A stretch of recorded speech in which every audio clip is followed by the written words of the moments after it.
Good morning student. अब actually हम polygon law of addition of vector पे बात करेंगे। तो नेक्स्ट इज पॉलीगन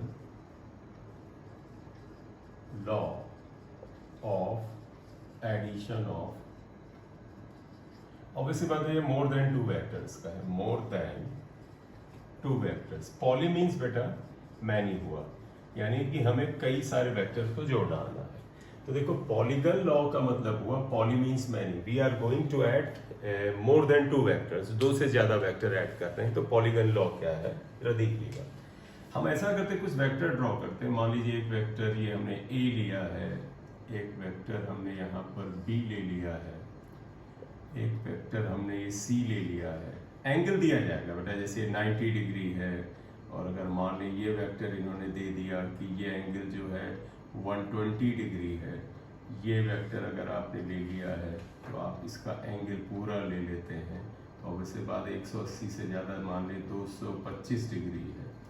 तो एक वेक्टर ए है, बी है, सी है और वेक्टर डी है। आपसे बोला गया इन्हें ऐड करिए। तो क्या करना बेटा, we have to add vector a, b, c and vector d. इसका मतलब क्या हुआ, इसका मतलब हमें बताना है वेक्टर ए plus vector b plus vector c plus vector d, इसकी वैल्यू फाइंड आउट करनी है, ये पता करना है। तो आप देखिएगा बेटा, आपको क्या करना है, ए है तो इसका तरीका क्या है, बिल्कुल हम ट्रायंगल लॉ जैसा चलेंगे बेटा। हम पहले वेक्टर ए ड्रॉ करेंगे, उसके एरो हेड से खोपड़ी से बी ड्रॉ करेंगे, बी की खोपड़ी से सी ड्रॉ करेंगे, सी की खोपड़ी से डी ड्रॉ करेंगे। और फिर तुम्हें ट्रायंगल लॉ में याद है बेटा, पहले वेक्टर की पूंछ को आखिरी वेक्टर की खोपड़ी से जोड़ते हैं। यानी जरा सा हम और बात करें, first we draw vector a, फिर वेक्टर ए के एरो हेड से वेक्टर बी, फिर वेक्टर बी के एरो हेड से वेक्टर सी के एरो हेड से vector d, then we will join the tail of the first and head of the last. ऐसे करते हैं। तो आप कैसे करेंगे, देखो पहले वेक्टर ए ड्रॉ करिए, ये वेक्टर ए है, आपको पता है कि वेक्टर ए कुछ ऐसा है, आप इसे ड्रॉ कर दीजिए। आप स्केल लीजिए, एक लाइन इसके लाइन पैरेलल ड्रॉ करके वेक्टर ए बना दीजिए।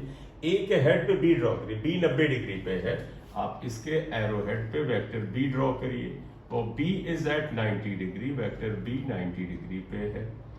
ये वेक्टर बी आपने ड्रॉ कर दिया, क्लियर। अब वेक्टर बी के एरो हेड से सी को ड्रॉ करेंगे, और ये बेटा एक्स एक्सिस या वेक्टर ए की डायरेक्शन के साथ 120 एंगल बनाएगा। तो आप ऐसे कर दो, आप ऐसा करो कि सर वेक्टर ए, देखो बेटा ये ए के पैरेलल एक लाइन खींचो, और इसके साथ अगर आप 120 डिग्री पर वेक्टर सी ड्रॉ कर दीजिए। ये एंगल 120 डिग्री है, 120 डिग्री आ गया, राइट। फिर बी के साथ 225 डिग्री पर आप डी ड्रॉ करिए, आपकी चॉइस है, आप पूरा 225 लेना चाहें तो आप यहां से लीजिए 225, ये 180 हुआ, 180 में 45 और जोड़ दीजिए, 225 आएगा। ये इस डायरेक्शन में आप वेक्टर डी ड्रॉ कर दीजिए, वेक्टर डी का वैल्यू ये आ गई। ये ए मान ले यहां तक है, मैंने चलो ये बना लिया। तो आपने ए के एरो हेड से बी 90 डिग्री पे, बी के एरो हेड से सी 120 डिग्री पे, सी के एरो हेड पर ये जितना एंगल है 225 डिग्री, उस पे आप डी ड्रॉ करिए। फिर आपको याद होगा ट्रायंगल लॉ में रिजल्टेंट कैसे निकालते हैं, कि आप इन दोनों को ज्वाइन करिए, और पहले की टेल से आखिरी की हेड कर तरफ अगर आप इसे मिला देंगे तो ये वेक्टर रिजल्टेंट को रिप्रेजेंट करेगा, और ये आएगा वेक्टर ए plus b plus c plus d को रिप्रेजेंट करने वाला है। ये आया।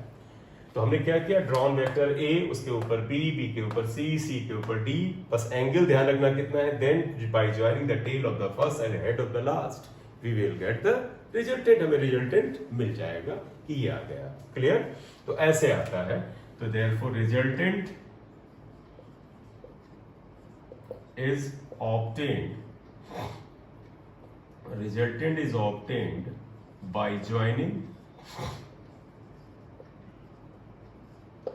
tail of the first and head of the last vector। तो tail of the first and head of the last vector से आपको ये मिल जाएगा, ठीक। तो बेटा जब भी पॉलीगन लॉ है आप ऐसे चलो, आप इसे करेंगे तो ये याद आता है आपको। इसके कुछ न्यूमेरिकल्स आएंगे, आगे करेंगे। अब मैं ऐसा करता हूं, इसमें एक नोट देता हूं, वो आप देखिएगा। हमने 4 वेक्टर ड्रॉ किए, अब हम चाहते हैं कि एक हम कुछ नोट ले लेते हैं, और देखो हमें क्या करना है, add vectors A, B, C, D and E, इनको ड्रॉ करना। वो है कैसे, पिछले से मिलता हुआ लूंगा बेटा।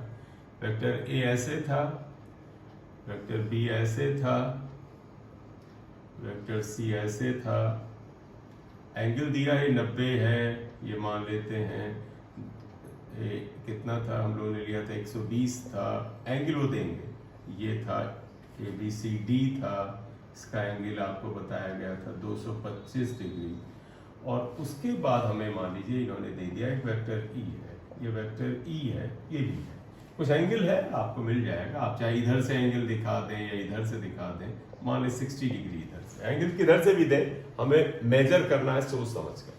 तो अगर हमें इन वेक्टर को देना है तो हम क्या करेंगे, तुम्हें याद है बेटा पॉलीगन लॉ में क्या किया है, इसका मतलब हमें ये फाइंड आउट करना है कि what is the sum of vector A plus vector B plus C plus D plus E, इनका वेक्टर सम हमें निकालना है। तो पहले वेक्टर A ड्रॉ करें, ये तो पहले आप ऐसा करिए, वेक्टर A ड्रॉ करिए, इसके एरो हेड से B ड्रॉ करिए 90 डिग्री पर, इसके एरो हेड से B ड्रॉ करिए 90 डिग्री पर, ये आया, ये 90 डिग्री पर। फिर इसके एरो हेड से क्या करिए, C ड्रॉ करिए, जो भी एंगल है उस पर C ड्रॉ करिए। पहले हम लोग ड्रॉ ही कर चुके हैं, तो आप देखो बेटा हम इसके ऊपर ये C ड्रॉ करें, एंगल आप बिल्कुल बना लें, जो दिया 120 डिग्री, ये बना दीजिएगा। C के एरो हेड से आप D ड्रॉ करिए, D 225। पिछला बेटा पूरा वही लिया है, जिससे कि हमें अननेसेसरी सोचना न पड़े। ये एंगल लिया और ये आपने ड्रॉ किया वेक्टर जो है, या वेक्टर D है। और फिर जरा ध्यान देना, इसमें ऐड करना E है। अगर हम वेक्टर E को ड्रॉ करें, तो आप जरा सुनिएगा लास्ट चीज, अगर हम लास्ट वेक्टर को ड्रॉ करें और वो जाए और इस तरह से जाए कि लास्ट वेक्टर जा करके पहले वेक्टर की पूंछ को टच कर लेता है, अगर लास्ट वेक्टर का यानी ये E वेक्टर का हेड है, पहले वेक्टर की टेल को अगर जाके टच करता है, तो रिजल्टेंट तो 0 हुआ।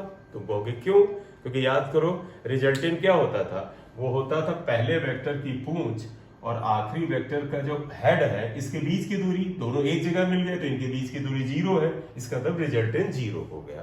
तो इफ, और बेटा ऐसा क्लोज फिगर, देखो बंद फिगर आ रहा, पूरी तरह से बंद फिगर है, जब भी आपको क्लोज फिगर मिलेगा तो 2 वेक्टर से तो मिलने वाला नहीं, जैसे 1 और 2 वेक्टर हो तो ये कभी भी क्लोज फिगर नहीं बनाएंगे, क्लोज फिगर के लिए कम से कम 3 वेक्टर होने चाहिए। तो नियम क्या बना बेटा कि अगर 2 से ज्यादा वेक्टर अपनी डायरेक्शन में ड्रॉ किए जाएं और अपने मैग्नीट्यूड के साथ ड्रॉ किए जाएं और वो एक क्लोज साइक्लिक, ध्यान रखिएगा ये एरो अगर इधर आएगा तो साइक्लिक नहीं कहेंगे, तुम कहोगे सर साइक्लिक क्या, फिर से बताते हैं, पहले बता चुका हूं, फिर सुनिएगा। आप ऐसा करो, इस पूरे चक्रव्यूह में एंटी क्लॉकवाइज चलो, एंटी क्लॉकवाइज ऐसे, तो देखो एंटी क्लॉकवाइज हम चल रहे हैं, देखो we are moving anti clockwise, ये एरो हमारी तरफ है, एंटी क्लॉकवाइज ये हमारी तरफ है, ये एरो हमारी तरफ है, ये एरो हमारी तरफ है, और ये देखो हमारे खिलाफ है, तो इसे रिवर्स ऑर्डर लेते हैं। लेकिन अगर ये भी एरो हमारी तरफ ही आए तो और जाके एक क्लोज फिगर बनाता है, तो इसे साइक्लिक फिगर कहते हैं। साइक्लिक का मतलब जो एंटी क्लॉकवाइज साइकिल है उसी के ऑर्डर में ये एरो होने चाहिए। तो रूल क्या बना बेटा, if more than 2 vectors are drawn in magnitude and direction in such a way that, इस तरह से कि they form closed बंद cyclic figure, then resultant is 0। क्यों 0? क्योंकि resultant is the distance between tail of the first and head of the last, ये आ जाता है।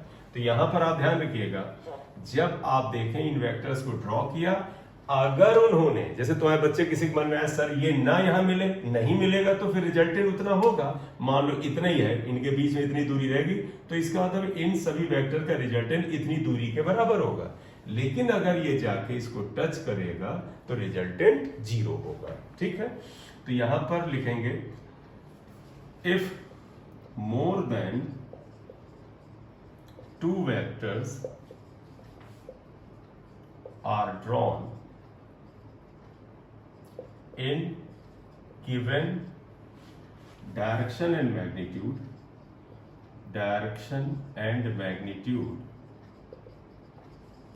and they form closed cyclic figure, then resultant is zero. Resultant zero होगा. इसका मतलब इनमें देखो, अगर हम कहें दैट इज वेक्टर ए, आप ऐसा करो बेटा, इन वेक्टर को चलो और एरो की डायरेक्शन में चलो. जो एरो एंटी क्लॉकवाइज उन्हें प्लस से लिखो, अगर कोई क्लॉकवाइज है उसे माइनस से लिखो. देखो वेक्टर ए प्लस वेक्टर बी, देखो ये एंटी क्लॉकवाइज है. वेक्टर सी भी देखो एंटी क्लॉक, ये देखो हम यू जा रहे हैं तो देखो हमारे चलने की दिशा में ये है, ये भी एंटी क्लॉक, ये भी एंटी क्लॉक, तो इनका रिजल्टेंट जीरो होगा. राइट, तो आया. तो ये रूल यहां रखो. इस पे एक एप्लीकेशन पे एक और सवाल लेते हैं, वो ध्यान दीजिएगा. आते हैं यहां पर, तो ये लिख लिया होगा. जैसे आप एक एग्जाम्पल लीजिएगा,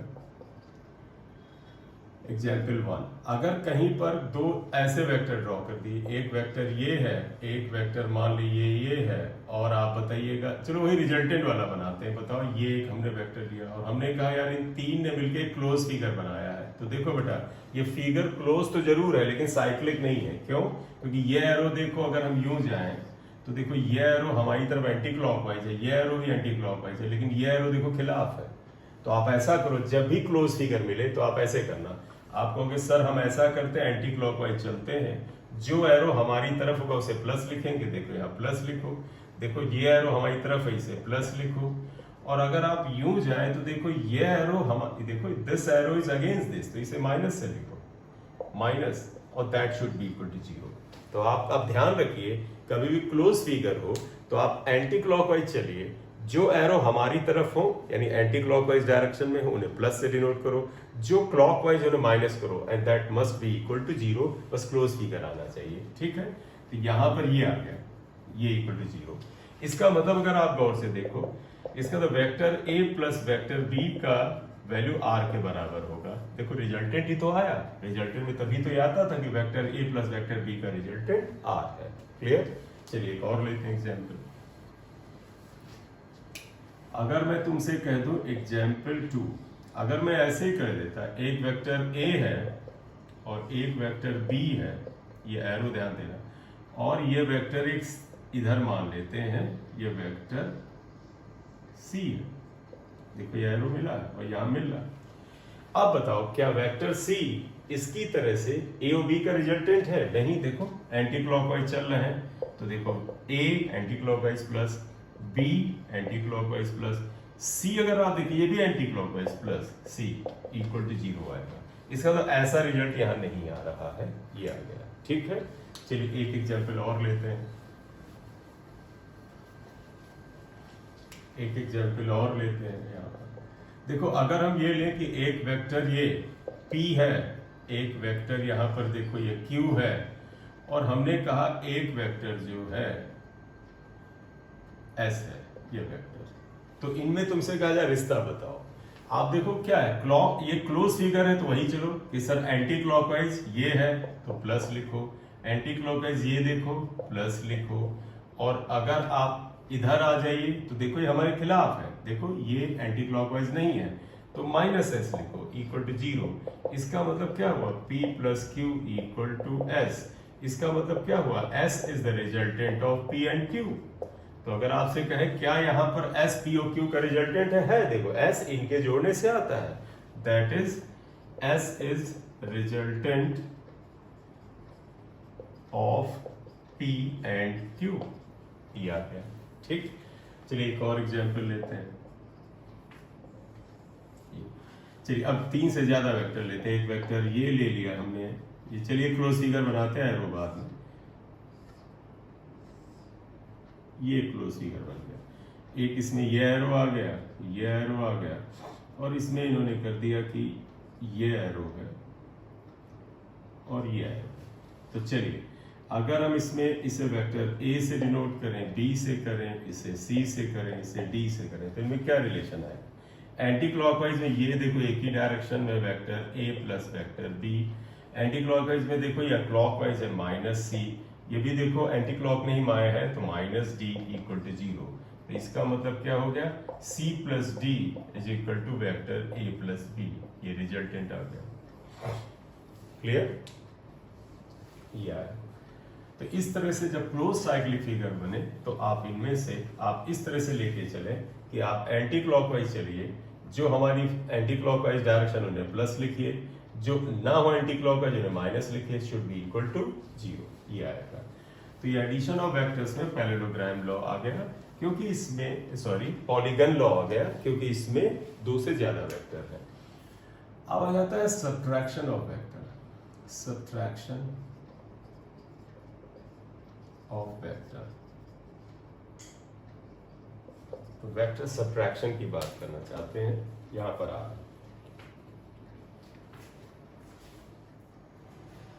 देखिएगा सब्ट्रैक्शन ऑफ वेक्टर मतलब वेक्टर को घटाना है। अब देखिएगा सब्ट्रैक्शन ऑफ वेक्टर का मतलब हुआ, अगर आपसे बोला जाए एक वेक्टर ए है और बेटा आपसे दिया जाए दूसरा वेक्टर बी और इनके बीच का एंगल दे दिया जाए, ये बोल दिया कि भाई ये एंगल थीटा है, और आपसे बोला गया ए में से बी को घटा दो, यानी आपको क्या करना है? तो आप देखोगे we have to subtract vector A and B, हमें इन्हें सब्ट्रैक्ट करना है। दैट इज हमें क्या करना है? Vector A minus vector B find out करना है। एक्चुअली वेक्टर सब्ट्रैक्शन कुछ है ही नहीं, एडिशन इन रिवर्स ऑर्डर होता है। आप देखो वेक्टर ए माइनस बी निकालना है तो आप इसको ऐसे लिखो, आप कहोगे सर हम इसे लिख सकते हैं vector A plus minus of B, ये। तो वास्तव में जब आपको सब्ट्रैक्ट करना हो तो ए में जोड़िए माइनस बी को। देखो अगर प्लस बी इधर है, माइनस भी इसके उल्टा हो जाएगा, तो ये जोड़ना है। ट्रायंगल लॉ लगा रहे हैं तो देखो इसे जोड़ते हैं। फर्स्ट ड्रॉ वेक्टर ए, तो तुम्हें पता है अगर हम सब्ट्रैक्शन करें तो हम क्या करेंगे? First we will draw vector A, या वेक्टर ए ड्रॉ करिए, ये आपने ड्रॉ किया। फिर देखिए इसमें ऐड करिए माइनस बी को। देखो ए में अगर हम प्लस बी ऐड करते ऊपर जाता, देखो बेटा तुम्हें समझाने के लिए बता रहे हैं, ये प्लस बी ऐसे जाता, आप कहते सर प्लस बी होता तो थीटा एंगल पे हम ये ड्रॉ कर देते, तो ए में माइनस बी नहीं प्लस बी होता तो ऐसे करते। माइनस बी का मतलब इसके बिल्कुल खिलाफ आप ऐसे लाइन पैरेलल खींच दीजिए भाई, ये माइनस बी आया, लेकिन तुम्हें पता है इसकी डायरेक्शन जरूर है, इसका मॉड मतलब न्यूमेरिकल वैल्यू तो बी के बराबर ही होगा। ये एंगल थीटा हो तो ये एंगल थीटा होगा। आप चाहे तो इसे हटा दीजिए। आप समझ गए कि कैसे करते हैं। पहले वेक्टर ए ड्रॉ करिए, मान लेते हैं ये वेक्टर ए जो है ये पी क्यू से रिप्रेजेंटेड है, ये पी है और हमने यहाँ पर क्या ले लिया, ये क्यू ले लिया, इससे रिप्रेजेंट किया है। इसके एरो हेड से माइनस बी ड्रॉ किया, ये नीचे आ गया। फिर याद है ट्रायंगल लॉ में रिजल्टेंट कैसे निकालते हैं? Tail of the first and head of the last को ज्वाइन करते हैं। तो पहले की टेल ये थी और हेड ऑफ द लास्ट को अगर हम मिलाते हैं तो आप देखिए ये आ जाता है। तो आपने क्या किया, मान लीजिए टेल यहां तक बना लेते हैं, ये टेल ऑफ द फर्स्ट, ये देखो यहां तक ये तो ज्वाइन करेंगे तो ये रिजल्टेंट आएगा। आप बताओ बेटा दोनों का resultant vector A minus B का रिजल्टेंट ये आर होगा और ये कितने के बराबर होगा? Vector A minus vector B. ये पी है ये क्यू है, आप चाहे तो इसे एस से लिख दीजिए, ये आ गया। क्लियर? तो देखो बेटा ये वेक्टर ए है, इसका मतलब आप समझिएगा ये पी से क्यू तक वेक्टर ए के बराबर है, ये आपने ड्रॉ किया। ए के हेड से माइनस बी ड्रॉ किया, ए की टेल से लास्ट के हेड को मिलाएंगे रिजल्टेंट आएगा, ये आ गया है। अब तुम्हें लगेगा कि सर जैसे दो वेक्टर ए प्लस बी किया था तो उनका रिजल्टेंट निकाला था, इनका रिजल्टेंट कैसे निकाले? बिल्कुल वही तकनीक है। देखो बेटा अगर कहीं पे भी कैलकुलेशन करना पड़े तो आसानी से करने के लिए सबसे बेहतर है कि आप क्या करें, आप सबसे बेहतर है कि ये करें कि एक राइट एंगल ट्रायंगल ढूंढ लें। तो बड़े सारे राइट एंगल ये दिमाग में डाल दो, सर एक 90 डिग्री का एंगल ढूंढ लें तो हम उसमें पाइथागोरस थ्योरम भी लगा सकते हैं, उसमें sign tan cos trigonometrical values भी लगा सकते हैं। तो आप ऐसा करो, अगर मुझे रिजल्टेंट आर चाहिए तो मैं ऐसा करता हूं एस से यहां पर एक परपेंडिकुलर ड्रॉप करता हूं, we are dropping a perpendicular here. तो थोड़ा कलर चेंज कर लेते हैं। देखो ड्रॉप परपेंडिकुलर, आप ये आइए देखो ये परपेंडिकुलर आप ड्रॉप करिए, तो ये परपेंडिकुलर क्या आएगा, एस एम आएगा, ये एस एम आया परपेंडिकुलर। हमें आर चाहिए बेटा, तो हमें क्या निकालना है, मैग्नीट्यूड ऑफ आर, आर का मैग्नीट्यूड चाहिए। तो हम क्या लिखेंगे, ड्रॉप परपेंडिकुलर एस एम। तो कहोगे सर क्यों ड्रॉप कर रहे हैं, हमें एक 90 डिग्री का एंगल चाहिए, क्योंकि हम राइट एंगल ट्रायंगल लेंगे, 90 आ गया। अब इससे फायदे देखना, देखो ट्रायंगल पी एस एम में आ जाओ, देखो ये वाली वैल्यू बी के बराबर है बेटा, माइनस बी है डायरेक्शन, लेकिन इसकी कीमत, इसकी वैल्यू बी के बराबर, इसलिए मॉड लगा दिया। तो देखो इन ट्रायंगल अगर हम एस क्यू एम में या एस एम क्यू में लें, देखो एस एम क्यू में, तो देखो साइन थीटा क्या होगा, साइन थीटा आ जाएगा, देखो साइन थीटा हुआ परपेंडिकुलर, इसे हम लिख देंगे एस एम अपॉन हाइपोटेन्यूज, इसे आप लिख सकते हैं अपॉन क्यू एस, ठीक, साइन थीटा ये आया। तो देखो एस एम कितने के बराबर है निकालना है, और क्यू एस कितने के बराबर, क्यू एस कितने के बराबर है, ये बी के बराबर है, आप देखो ये बी के बराबर, ठीक। तो आप समझिएगा हमें एस एम चाहिए, तो एस एम कितने के बराबर आया, ध्यान दो, यहाँ सिंप्लीफाई करते हैं। तो देखिए यहां से क्रॉस मल्टीप्लाई का एस एम हो गया बी साइन थीटा, तो S M equal to B sine theta, ये। लेकिन हमें सिर्फ ये वैल्यू नहीं चाहिए, देखो तुम कहोगे सर ये वैल्यू तो आ गई बी साइन थीटा, ये हमें ये वैल्यू भी चाहिए। सेम ट्रायंगल में नाउ आप कॉस थीटा निकालिए, कॉस थीटा, तो कॉस थीटा इक्वल टू होता है बेस अपॉन हाइपोटेन्यूज। तो देखो कॉस थीटा क्या हो जाएगा, base, base is Q M, और हाइपोटेन्यूज क्या आ जाएगा, एस क्यू, क्यू एम बेटा ये पता करना है, एस क्यू क्या है, एस क्यू की वैल्यू बी के बराबर है, बी। तो देखो क्यू एम क्या हो गया, बी कॉस थीटा, तो Q M equal to B cos theta, ये आ गया, ये आया बेटा क्यू एम, ये बी कॉस थीटा। ध्यान रखना बेटा, P से Q तक A, ये A यहां तक है बेटा, ध्यान रखिएगा A की वैल्यू यहां तक है, कि A वेक्टर यहां तक, इसमें से ये घटा दे तो बताओ ये वाली वैल्यू कितने के बराबर आ जाएगी, A माइनस कॉस थीटा आ जाएगी ना। एरो हटा दीजिएगा, क्यों, क्योंकि यहां पर देखो एरो इसलिए लगाया क्योंकि ये लगा है, तो A यहां से यहां तक ये A को रिप्रेजेंट करता है, इसकी वैल्यू A के बराबर होगी। ये हमने B कॉस थीटा निकाला था, इसमें अगर आप ये वैल्यू इस A यहां से यहां तक A है, हटाओ तो ये आ जाता है। अब देखो पाइथागोरस थ्योरम लगा सकते हो, PMS में देखो ये फाइंड आउट करना है रिजल्टेंट, ये लाइन पता है, ये पता है, पाइथागोरस समान लगा दो यहां पर। Therefore in triangle PMS by Pythagoras theorem, मैं लगा रहा हूं, कोई प्रॉब्लम हो तो आप इसे फिर से एक बार सुन लीजिएगा। PS स्क्वायर इक्वल टू, देखो पाइथागोरस क्या होता है, हाइपोटेन्यूज स्क्वायर इज ये बेस, यानी PM square plus SM square, SM square ये आएगा। देखो PS कितने के बराबर, R, तो ये R स्क्वायर है। PM कितने के बराबर है, A माइनस कॉस थीटा, ये गलत है, B कॉस थीटा, तो इसे ध्यान रखना, ये कितने के बराबर है, A minus B cos theta, तो A minus B cos theta है, ये क्या है, तो A minus B cos theta, और SM बेटा B साइन थीटा के बराबर, इसका स्क्वायर आ गया। सिंप्लीफाई कर डालो अगर आप इसे अच्छे से, तो आपको रिजल्टेंट आर आ जाएगा।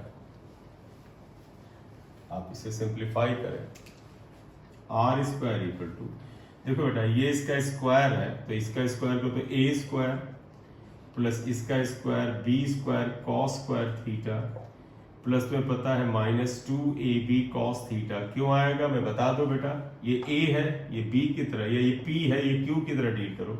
P माइनस क्यू स्क्वायर क्या होता है, P square plus Q square minus 2PQ, 2 देखो 2P यानी A, Q मतलब B कॉस थीटा, ठीक है, प्लस ये हो जाएगा B square sine square theta.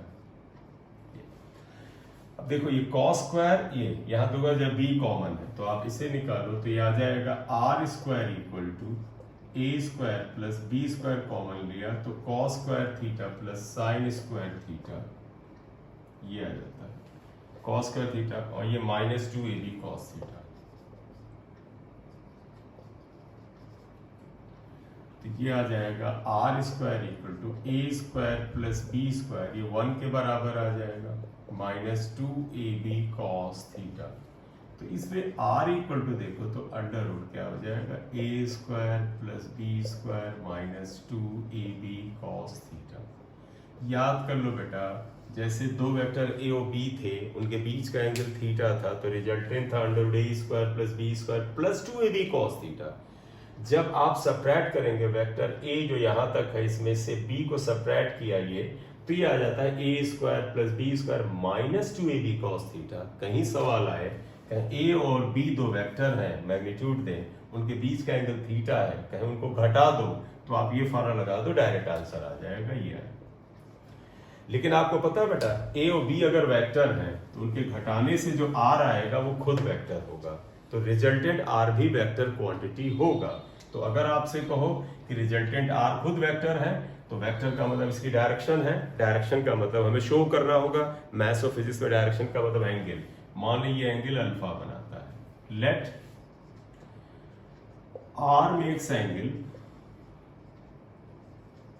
Alpha with A के साथ। देखो ये आर है, ये ए वेक्टर यहां तक है, इसके साथ एंगल अल्फा बनाता है। देयरफॉर इन ट्रायंगल आप देखो PMS ट्रायंगल PSM ले लो। देखो बेटा tan अल्फा क्या होता है, tan alpha equal to perpendicular यानी SM अपॉन बेस, बेस यहां से यहां तक है PM। देखो SM कितने के बराबर, B साइन थीटा, और ये बेस कितने के बराबर, इतने के बराबर, A minus B cos theta. तो इसलिए tan अल्फा जो आ जाएगा वो, अगर आप ध्यान रखो, जब हमने दो वेक्टर ऐड किए थे तो आया था B साइन थीटा, और नीचे आया था A plus B cos theta आया था, याद करो, यहां माइनस हो जाएगा, बस ये याद रखना है, जब ऐड करते तो ये याद रखना। ठीक, इंपॉर्टेंट है और अच्छा खासा इंपॉर्टेंट, राइट। तो ये आता है सब्ट्रैक्शन ऑफ वेक्टर, ये आप लेकर के चल सकते हैं। रिलेटिव वेलोसिटी में इसका अच्छा इस्तेमाल है, तो हम उस समय इसको अप्लाई करेंगे, ये आएगा subtraction of vector. Thank you.